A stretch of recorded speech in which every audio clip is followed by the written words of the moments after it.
Hey folks, hadn't done any fishing in a while. I just said, you know what, let's go fishing whether the water's good or not. The water's way up and raining, so we're gonna try our luck with some high water. Stick with us, might actually catch something today.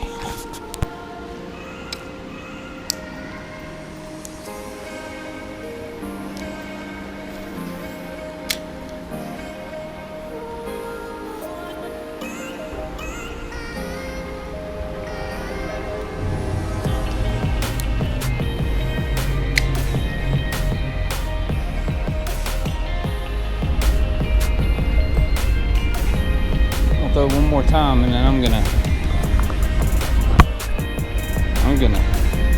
move.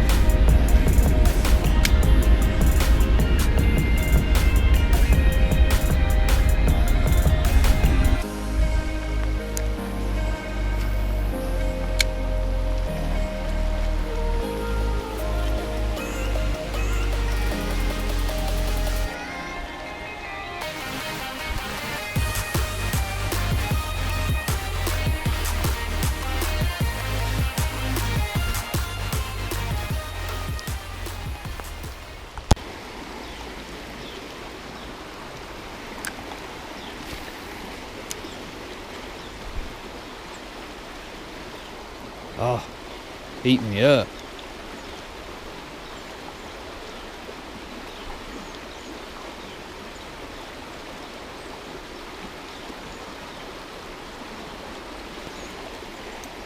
I mean, he eat it up. I thought he had it pulled a little.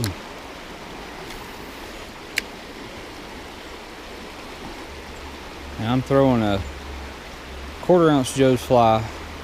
It's a woolly booger, but it's got a black tip on the tail. Big old Colorado blade. Now, one thing I did do is I fished some special rig waters where you couldn't have a treble hook, so I have cut the treble off.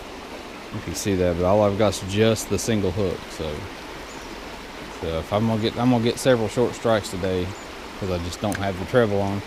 I mean, it's fine today because I'm not keeping nothing. I'm not out for a seek and destroy mission. I'm just out to just have a good time and catch a few. And I've got a freezer full from the spring of last year, well, technically this year. So I'm not wanting to keep anything this year right now. Just having a good time. And so far, it's playing right. One hit and done. I've had 2 hits. They just eat it up, but they didn't take it. It's that single hook. It's just not exactly what they're wanting. And what I do, folks, I hit this swift water, this Joe's fly, where it's so big, and you can really feel the pull. So what I do is I just stop reeling and just keep just enough tension to keep the blade turning until it gets out of that fast water, gets back into the slack water.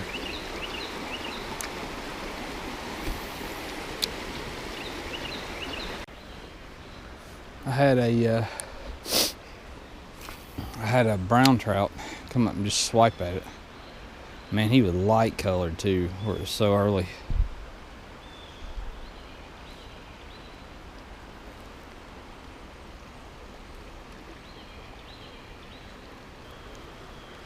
Oh, I got one. Don't feel very big, but still a trout. Oh, he's fighting pretty good. That's that brown.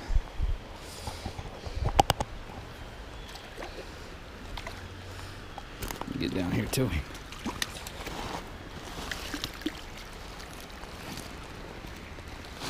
We're a big fella. Too heavy.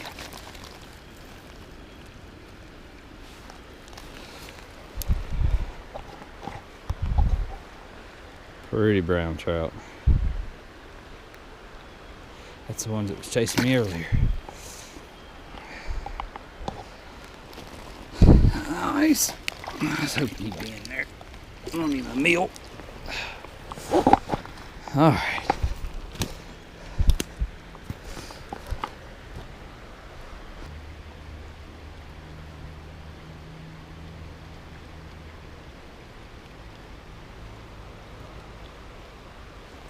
Oh, there was another one.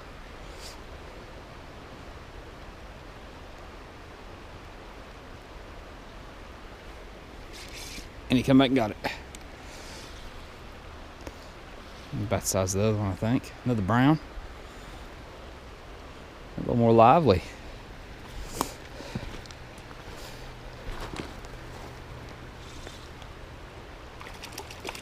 Oh yeah. A lot more lively. Let's walk over here. Well, Dad don't fall his big butt in.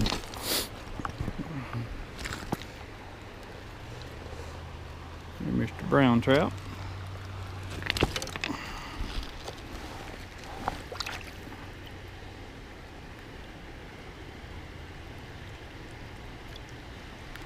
Another pretty fish. Put you back in the water. Find you another one. Nice. Two pretty trout. It's always a good day when you're catching.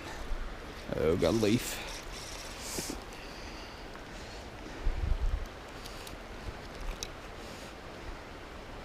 Minno's just about had it. Ain't that right? 2, maybe 3 is about all you're gonna get out on these Gulp minnows. They are good and soft. Hence that's why they work. Real lifelike.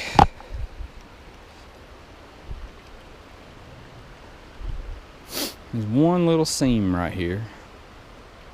Seems to be every time I pitch in it and get that right, it gets a bit.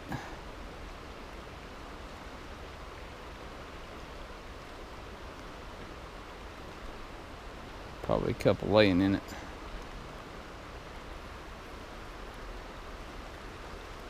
Oh, he's eating it up. Eating it up. Oh, he got it. Nope, he just missed it. I caught one and wasn't even paying attention. Pretty good one, too.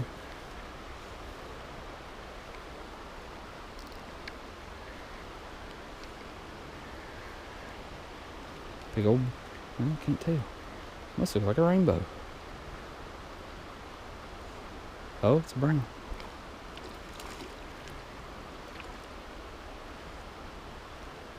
I mean, all this crazy swift water, so. Oh, he's beautiful. Absolutely beautiful. I've got, you've been caught. Look at there.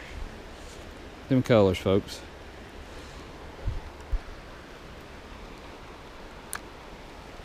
It is December the 17th, folks. It's actually kind of nice out.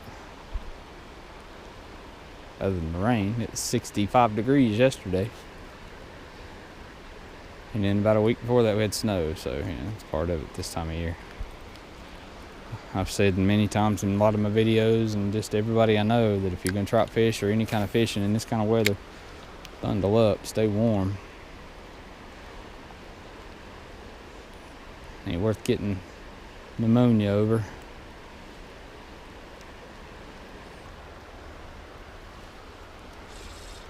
Well, he's eating it up though. Too far out.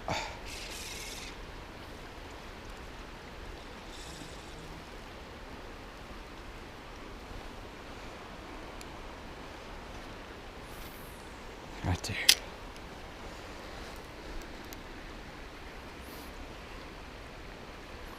I don't know if you can see it, but right here, right where that water comes in, it's a sand. And I remember when the water's down, it's real deep right there. Oh, eating it up, eating it up.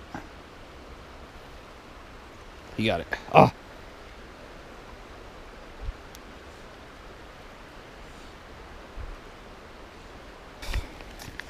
Gulp minnow, 3-inch. All I fish is 3-inch. And smelt. This time of year, the reason I throw smelt, because everything else loses its color. It's not vibrant. So if you, especially if you catch a trout or anything like that, the colors aren't very bright, vibrant. They're kind of dull, especially in cold water. So makes sense to throw something that looks about the same as they are. Did I get him? I got him. Nope, I lost him. I think he had the tail.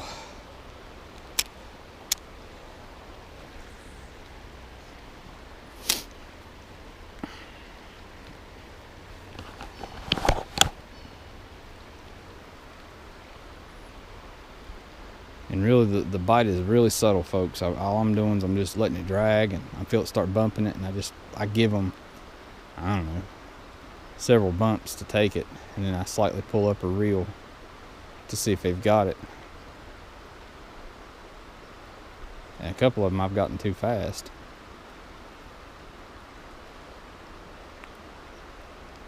There's a bump.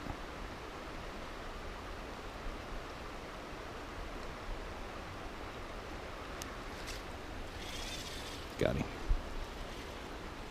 Oh yeah, another brown. Come on up here, buddy. Let's walk up here. Get our unlanding spot here.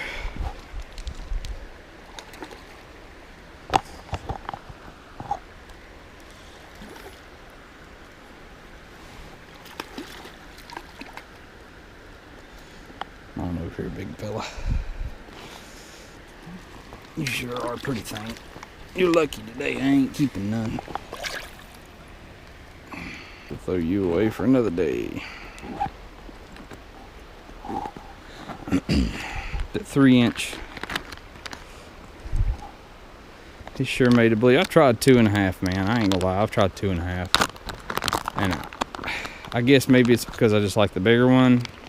I believe in the bigger one more. The bigger one, just the 3-inch just catches more. At least it has for me everywhere I go. So again, you just stick it through the nose, keep it parallel to the back, and since it's so soft, you just barely wiggle it in and keep it perfectly straight, just like a swim bait. And honestly, in swift water like this, I flip it out and let the current do the work. You know, if it's really clear and they can see you and slow or a little more slack than normal, I swim it. If it's a lake or a deep pool, I jig it. When I jig it, I do a sharp pick up and drop and just let it sit. Sharp pick up and drop and let it sit.